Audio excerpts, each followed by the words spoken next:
Greetings, everyone. It's time for the 30-Day Challenge Blast Off. I'm Karen Walker, and I'm with my colleague here, Ben Rigsby, and we're just going to set the stage for you today and help you to dream big. Awesome. Welcome to day one, right? So there is no point in doing a challenge if there's not something big we're trying to accomplish. And a lot of us in the pastoral role, we're real good at coming up with goals and strategies, and I mean, we even have forms that the SPRC fills out, and sometimes we have to give ourselves permission to step back from all that and really dream big. And it takes time.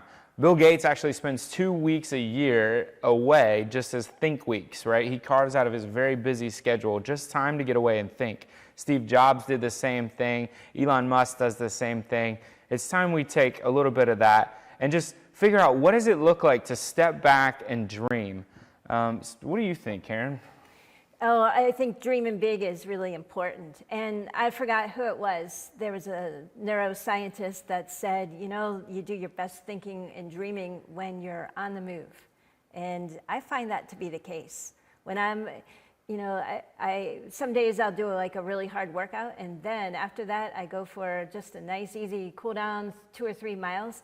And it's amazing the kinds of, how I get lost in dreaming and thinking, and then I got to come back and write down everything that I thought about, or else I lose it. That's it. And I use that same trick. I probably learned it from my 6-year-old who loves like 80s rock for some reason.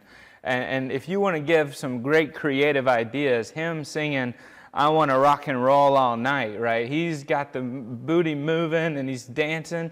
And I use that same trick when it's time for me to be creative, is just put on your favorite music and dance to it. Don't just listen to it, actually get up and shake your bonbon a little bit, because that moves all the energy around, and before long your brain's caught up in the movement and you're able to be much more creative. So this 30-day challenge is about change. It's about transformational change. You will think differently.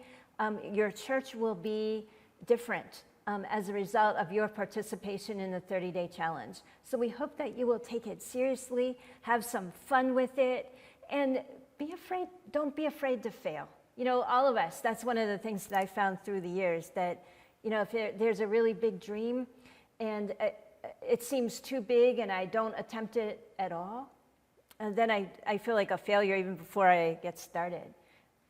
But having the chance to do something big or think something big and go for it, I mean, that's energizing in and of itself.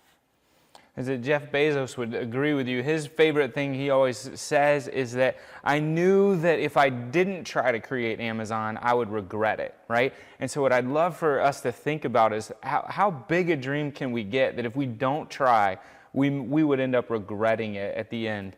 And one of the other tricks that I use is setting the environment, right? Go somewhere that is creative for you. I mean, sometimes if we're trying to dream big and we're sitting in the same office that we always sit in, and, you know, getting the same phone calls we always get, your vision just doesn't have the ability to expand, right? But using Karen's trick, if you go for a run, right, and you're out in nature, all of a sudden you got room to expand. Or for me, you know, sit on a balcony somewhere and overlook the city or the ocean or the mountains or whatever you have. Use that to expand that dream. So what is it that we want you to think big about?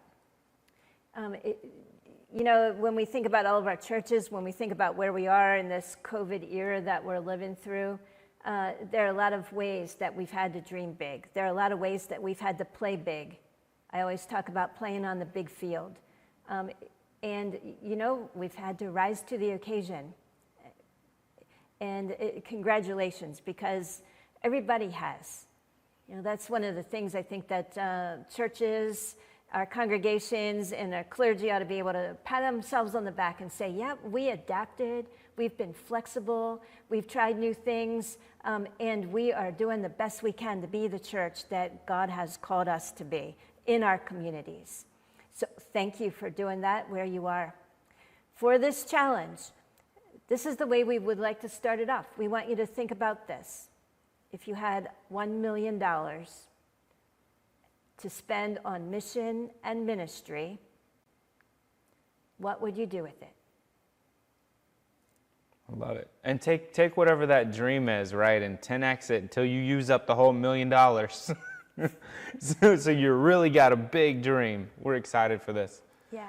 What are you passionate about? What is it that just would get you so excited that you'd have to go out and tell the whole world about it? That's our challenge. So as we begin this 30-day challenge, that's all we need you to do today is to think about and to dream big. If you had $1 million, what would you do with it in mission and ministry? So there should be a journal nearby you, or maybe you got one recently, and what I'd love for you to do, maybe put on that exciting music that you love and just jot it down as fast as you can. What does that dream look like? Who's there? What are they doing? Where are they doing it? And just get as vivid a picture as you can written down on that paper, and I'm excited to see what y'all come up with. Yep. See you tomorrow. Take care, guys.